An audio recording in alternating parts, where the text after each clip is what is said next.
And welcome back to World Latest. हाँ, आप बिल्कुल सही पढ़ रहे हैं। दुनिया के सारे मैप गलत हैं। गूगल का ये मैप जो आप देखते हो और भी अनेकों तरह के मैप सब गलत है, क्योंकि ये सभी मैप है ना मर्केटर प्रोजेक्शन से बने हुए हैं। ये जो इमेज आप स्क्रीन पे देख रहे हो ये इंसान है मर्केटर, और इस इंसान ने 1569 में इस मैप को इंट्रोड्यूस किया था। ये एक फेमस जर्मन कार्टोग्राफर है।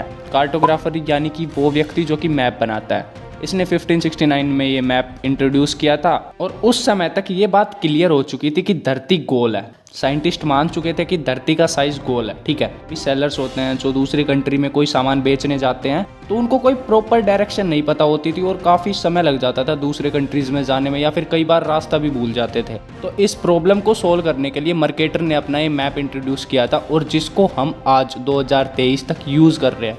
मर्केटर ने एक गोल मैप को सिलेंडर में बना दिया और सोर्स ऑफ लाइट को 0 डिग्री पे कर दिया। रिजल्ट आया, उससे इंट्रोड्यूस हुआ हमारे मैप जिसको हम आज तक यूज़ करते हैं। लेकिन इसमें सबसे बड़ी प्रॉब्लम ये है कि जो कंट्री है ना उनका साइज़ करेक्ट नहीं है।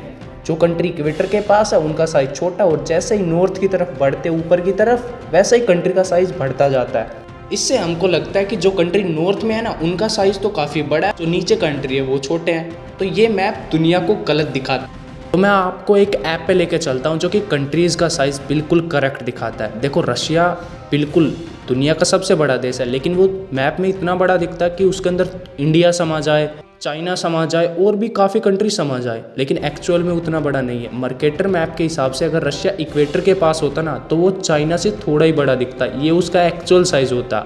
इस मैप में ना साइज़ का काफ़ी डिस्टोर्सन है। अब एग्जाम्पल लेते हैं ग्रीनलैंड का। अब मैप में ग्रीनलैंड इतना बड़ा दिख रहा है कि इंडिया जैसे 5 कंट्री समा जाए, लेकिन एक्चुअल में इतना बड़ा नहीं है। अगर ग्रीनलैंड भी इक्वेटर के पास होता तो उसका साइज़ रियलिटी में ऐसा होता।